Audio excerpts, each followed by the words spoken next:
So for this problem, the terms in the parentheses need to be multiplied by the exponent outside the parenthesis.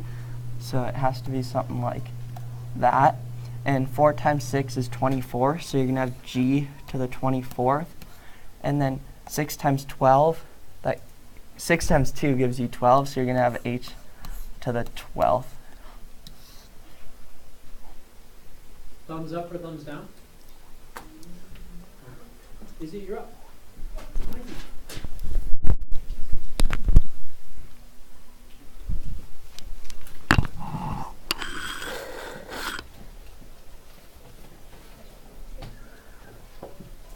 Should I put on the mic? Yep, put on the mic.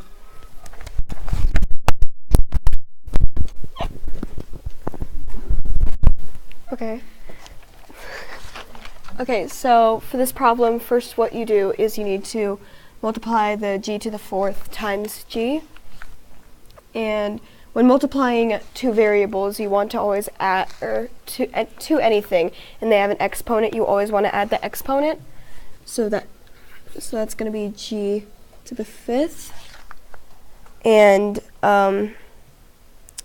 for h, because it's an h to the 12th and h to the 2nd, that's going to be h to the 14th. And because there's no I over here and only one I, you're just going to write I. You did a great job on that one.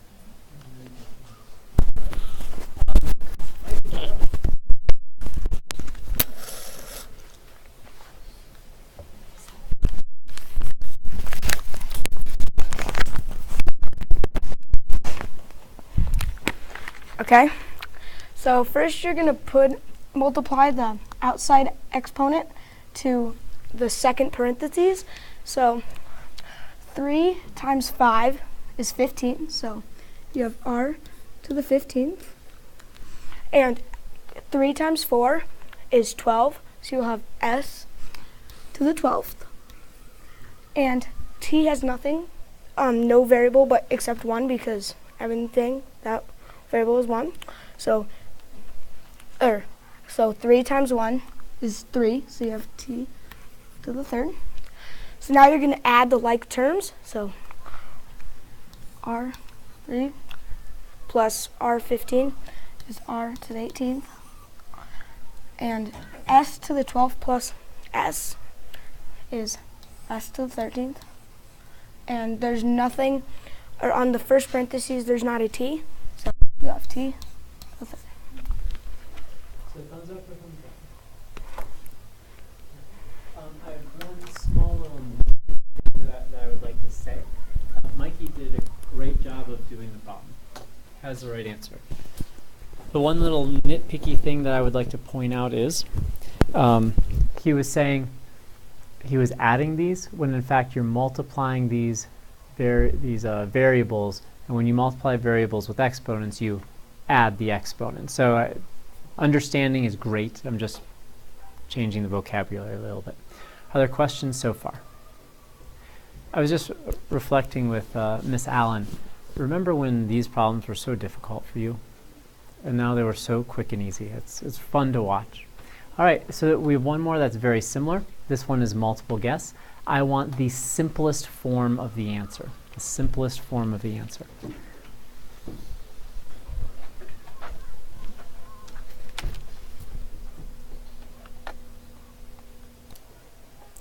So for doing this, you would divide the like terms. So you have -6 and -18, which would give you 1/3. So you have 3 on the denominator, and then s to the first divided by s to the 5th would be s to the -4th, which is not the right way to write it. So you would put it on the bottom denominator, and then t to the 4th divided by t to the 2nd is t to the 2nd, and then u to the 6th divided by u to the 4th is u to the 2nd. I just want to reiterate that s thing. So if you look at the problem, you did a fantastic job. Thank you. if you look at the denominator, do you have more s's in the numerator or the denominator? You have more in the denominator. How many more? 4 more. So that's why you know there are going to be 4 s's in the denominator. And that's an easier way to think about it. But obviously, if you went ahead and did a 1 minus 5 and got negative 4, and then realized you can't answer it with a negative exponent, and then you applied your rules of exponents, that would work also. Are there any questions on our rules of exponents review? Izzy, those are definitely going to be on that test.